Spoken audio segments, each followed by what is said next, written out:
গল্প নিষিদ্ধ তুমি আমার। লেখা উনেলা রহমান। পর্ব 16। রাতে মায়ানমারের সমুদ্র যেন একেবারে অন্য রূপে ধরা দেয়। আকাশে পূর্ণিমার চাঁদ উঠতেই চারপাশ ধুয়ে যায় নরম রূপালী আলোয়। চারিদিকে শুধু বালুময় তীর।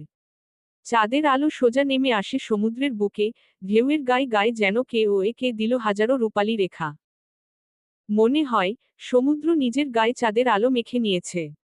হালকা নোনতা বাতাস চুলেমুখে এসে লাগছে, যাতে মিশে আছে ভেজা বালুর গন্ধ। দূরে সমুদ্র আর আকাশের সীমারেখা মিলেমিশে একাকার হয়ে গেছে। বোঝাই যায় না কোথায় শেষ, কোথায় শুরু। চাঁদের আলোয় বালুকাবেলা ঝিলমিল করে যেন অসংখ্য ছোট ছোট তারা মাটিতে নেমে এসেছে। চাঁদের আলো ঠিক সমুদ্রের বুক চিরে নেমে এসেছে তীরে। রূপালী সেই আলো বালুর উপর এমনভাবে ছড়িয়ে আছে, মনে হয় কেউ নরম আলো দিয়ে গোটা উপকূল ঢেকে দিয়েছে। রুদ্র আর রাফা পাশাপাশি বসে আছে নিঃশব্দে। খুব কাছাকাছি, কিন্তু কেউ কাউকে স্পর্শ করেনি। সমুদ্রের ঢেউ এসে পায়ে লেগে আবার সরে যাচ্ছে। রাফা হাঁটু ভাঁজ করে বসে আছে, চুলগুলো বাতাসে উড়ছে। চাঁদের আলোয় তার মুখটা অদ্ভুত কোমল লাগছে। রুদ্র ধীরে তাকিয়ে আছে ওর দিকে।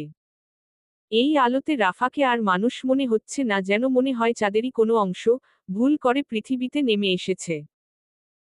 রাফা সামনে সমুদ্রের ঢেউয়ের দিকে তাকিয়ে থেকেই হঠাৎ প্রশ্ন করল, আচ্ছা, আমরা তো অডিটোরিয়ামে ছিলাম।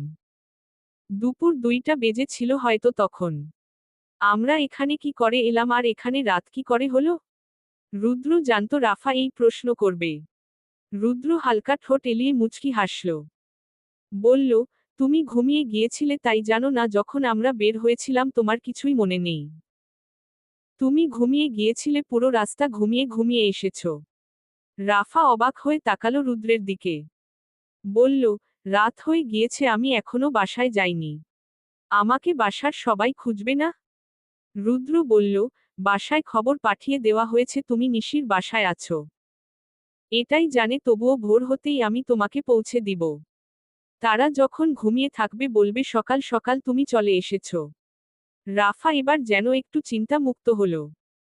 সামনে তাকিয়ে সমুদ্রের দিকে, সমুদ্রের সৌন্দর্য তৃপ্তি সহকারে দুই চোখে অবলোকন করতে লাগল। রুদ্র হাত বাড়িয়ে বালুর উপর রেখে দিল। আঙুলের ফাঁকে ফাঁকে চাঁদের আলো গলে পড়ছে।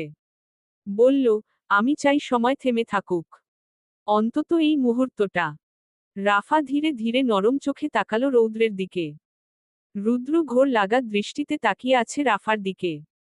যেন এই চোখ দুটি কত কিছু বলতে চাইছে।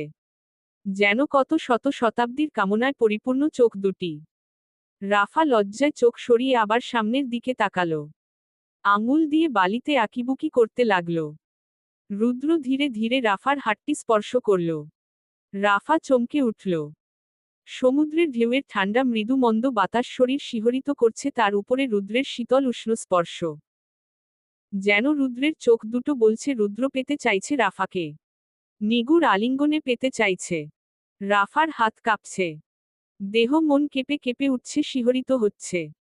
ভেতরটা যেন দুলে উঠছে। সময় থমকে গেছে। হৃদয় স্পন্দন থেমে গেছে কি? রাফা বলতে পারে না। রাফা তাকিয়েছিল রুদ্রের চোখের দিকে।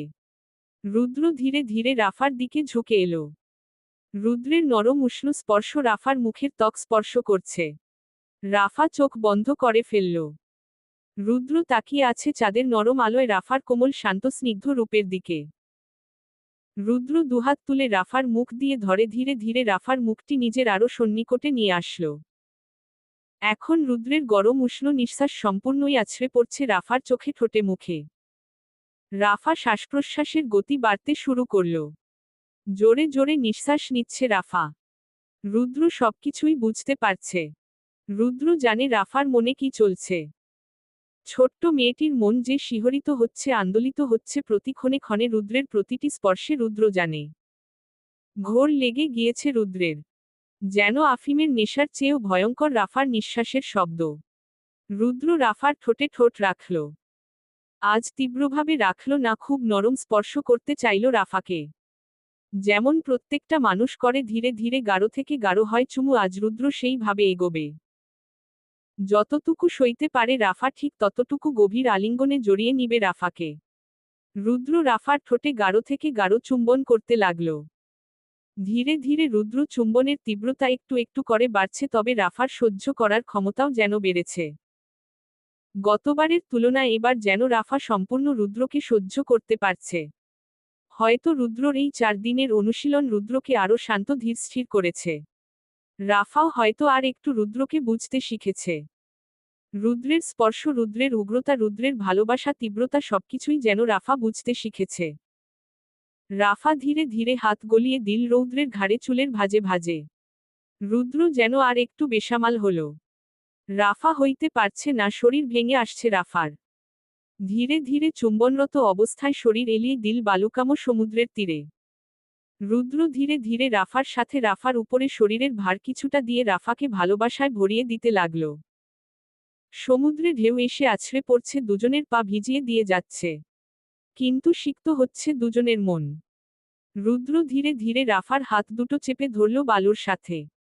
রাফা জোরে জোরে নিঃশ্বাস নিচ্ছে, যেন এই মুহূর্তে একটু ছাড়া পাওয়া দরকার। রুদ্র বুঝতে পারল ছাড়া প্রয়োজন, শ্বাস নিতে পারছে না রাফা। রুদ্র এখন নিজেকে এতটুকু নিয়ন্ত্রণ করতে পারে। কিছুক্ষণের জন্য রাফার ঠোঁট ছাড়লে রাফা চোখ বন্ধ থাকা অবস্থায় জোরে জোরে নিঃশ্বাস নিল। কিন্তু রুদ্র বেশিক্ষণ নিজেকে সামলে রাখতে পারল না। বড্ড বেসামাল রুদ্র আজ। আবারও চেপে ধরল রাফার ঠোঁট দুটো। পরম ভালোবাসায় উষ্ণ আলিঙ্গনে ভরিয়ে দিতে লাগল রাফাকে। ধীরে ধীরে রুদ্রর হাত নেমে এলো রাফার কোমরের কাছে। কামিজের ভিতর দিয়ে গলিয়ে দিল রুদ্রের একটি হাত।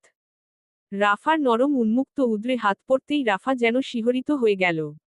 আরও শক্ত হাতে জড়িয়ে ধরল রুদ্রকে। নিজের শরীরের সাথে চেপে ধরল। রুদ্র আরও উন্মাদ হল এবার। শরীরের সম্পূর্ণ ভার রাফার উপরে ছেড়ে দিয়ে ঠোঁট জোড়া ছেড়ে রাফার গলার ভাঁজে মুখ গুজে দিল। ধীরে ধীরে রুদ্রের ঠোঁট নেমে আসছে রাফার বুকের কাছে। চলছে হাতের অবাধ বিচরণ। রাফা দেহমনে শিহরণ বয়ে যাচ্ছে, সাথে ভয় সংকোচ। জানে না কি হতে চলেছে। কোথায় গিয়ে থামবে এই উন্মাদনা? কি হবে সামনে? চলবে। গল্পটা কেমন লাগলো জানাবেন ও সাবস্ক্রাইব করতে ভুলবেন না প্লিজ।